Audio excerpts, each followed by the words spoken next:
कटौती प्रस्ताव।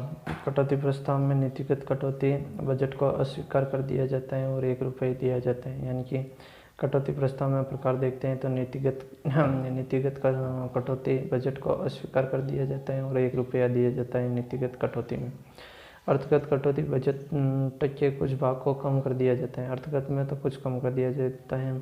और सांकेतिक कटौती विरोध प्रदर्शन करती है। यानी कि विरोध प्रदर्शन कौन सी कटौती करती है तो सांकेतिक कटौती बजट के बारे में और 100 रुपये काट लिया जाता है। यानी कि 100 रुपये सांकेतिक कटौती में काट लिया जाता है जो कि विरोध प्रदर्शन करती हैं।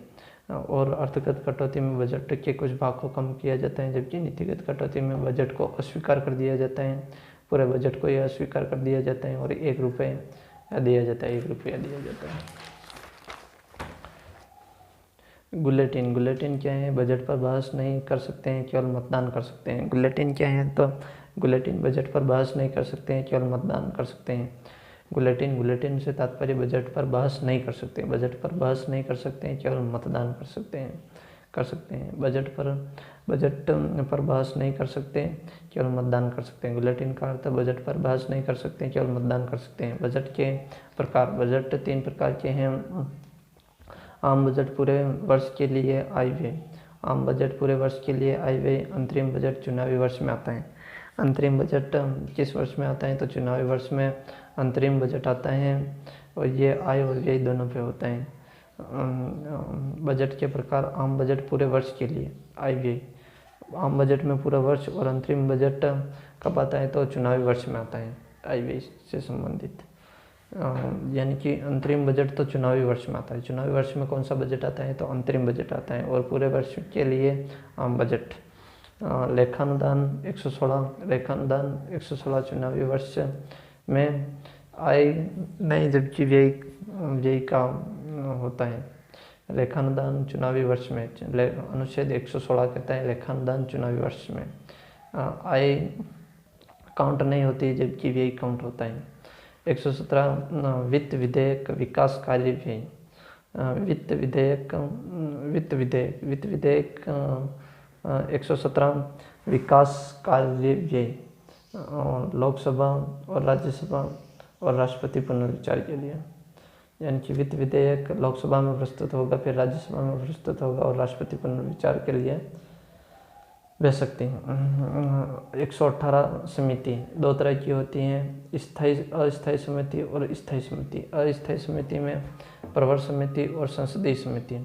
प्रवर समिति विधेयक जैसे GST, CAA ऐसे अन्य प्रकार के होते हैं प्रवर समिति में। संसदीय समिति घोटालों की जांच। यानी कि अस्थायी समिति, प्रवर समिति और संसदीय समिति विधेयक एक प्रवर समिति जैसे GST, CAA और संसदीय समिति घोटाला की जांच करती है। और स्थायी समिति जांच समिति जनता की समस्याओं की जांच करती है।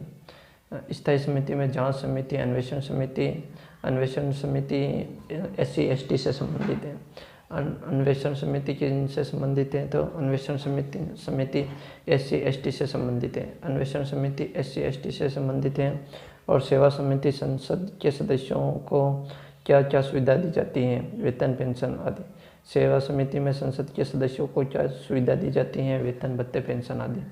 और सदन समिति, विभागीय समिति और वित्तीय समिति बाद में देखते हैं। जांच समिति जनता की समस्याओं, अन्वेषण समिति SC ST और सेवा समिति संसद के सदस्यों को क्या क्या सुविधाएं दी जाती हैं, वेतन, पेंशन आदि। और सदन समिति और विभागीय समिति और वित्तीय समिति में पहले प्राक्कलन,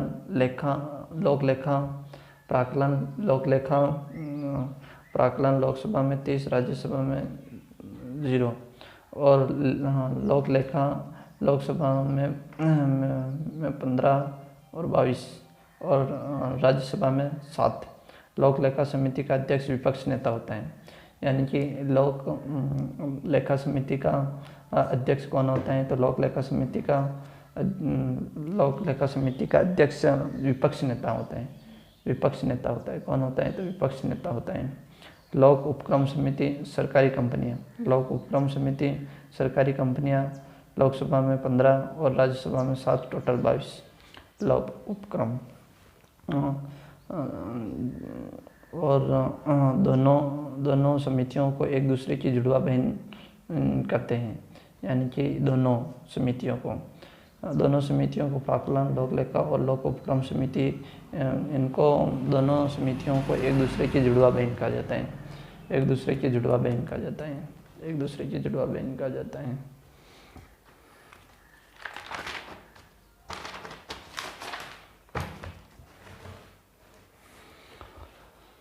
प्रश्नकाल 11 से 12 प्रश्नकाल और 12 से 1 शून्यकाल, 1 से 2 लंच, शून्यकाल 12 से 1 और प्रश्नकाल 11 से 12, और 2 से 6 विशेष प्रस्ताव ध्यान आकर्षण कार्य स्थगन, विशेषाधिकार प्रस्ताव ध्यान आकर्षण कार्य स्थगन प्रस्ताव, विशेषाधिकार प्रस्ताव ध्यान आकर्षण कार्य स्थगन प्रस्ताव 2 से 6 और निंदा प्रस्ताव 50% से अधिक सरकार गिर जाती है, बहुमत खो देती है। सरकार किससे गिर जाती है? तो निंदा प्रस्ताव से। और धन्यवाद प्रस्ताव, राष्ट्रपति अपना भाषण या विशेष अभिभाषण देकर जाता है तो उसकी तारीफ की जाती है, क्योंकि भाषण को मंत्रिमंडल तैयार करता है। 50% से ज़्यादा पास होना चाहिए। और अविश्वास प्रस्ताव विपक्ष लाता है, सरकार अल्पमत में आती है तो अविश्वास प्रस्ताव लाते हैं। और लक्षण निंदा प्रस्ताव का पास होना और धन्यवाद प्रस्ताव का पास न होना लोकसभा में ही प्रस्तुत होता है। अविश्वास प्रस्ताव कहाँ पर प्रस्तुत होता है? तो लोकसभा में ही प्रस्तुत होता है। लोकसभा में 10 दिन पहले सूचना हुआ 50 लोगों की लिखित सूचना देनी पड़ती है। 50 लोगों की लिखित सूचना हुआ 10 दिन पहले। अविश्वास प्रस्ताव में 10 दिन पहले पहला अविश्वास प्रस्ताव जे बी कृपलानी ने नेहरू के खिलाफ लाया था। पहला अविश्वास प्रस्ताव किसने लाया? तो जे बी कृपलानी ने नेहरू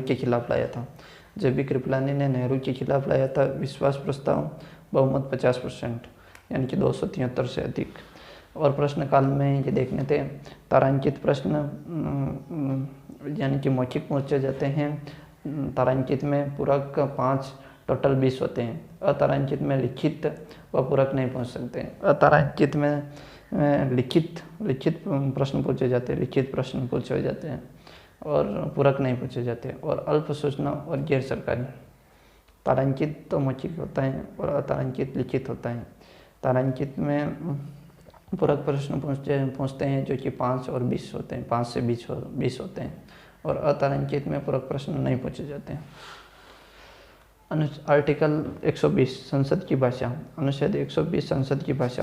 अनुच्छेद 120 संसद की भाषा हिंदी, अंग्रेजी, उधर लोकसभा में अध्यक्ष व राज्यसभा में सभापति की अनुमति से लेनी पड़ती है, यानी कि उधर भाषा लोकसभा में अध्यक्ष व राज्यसभा में सभापति की अनुमति से लेनी पड़ती है।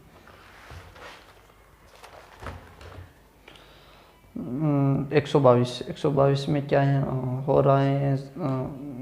संसद में क्या हो रहे हैं? सुप्रीम कोर्ट हस्तक्षेप नहीं कर सकता है, यानी कि संसद में क्या हो रहे हैं इसके बारे में संसद में क्या हो रहे हैं सुप्रीम कोर्ट हस्तक्षेप नहीं कर सकता। अनुच्छेद 121 महाभियोग लगा सकते हैं संसद पर, जजों के आचरण पर सवाल नहीं उठा सकती हैं, यानी कि महाभियोग। अनुच्छेद 121 क्या कहते हैं? तो महाभियोग लगा सकते हैं संसद, महाभियोग लगा सकते हैं, जबकि संसद पर जजों के आचरण पर सवाल नहीं उठा सकती, यानी कि संसद जजों के आचरण पर सवाल नहीं उठा सकती, जबकि महाभियोग लगा सकते हैं सुप्रीम कोर्ट। और अनुच्छेद 121 कहता है 123 अध्यादेश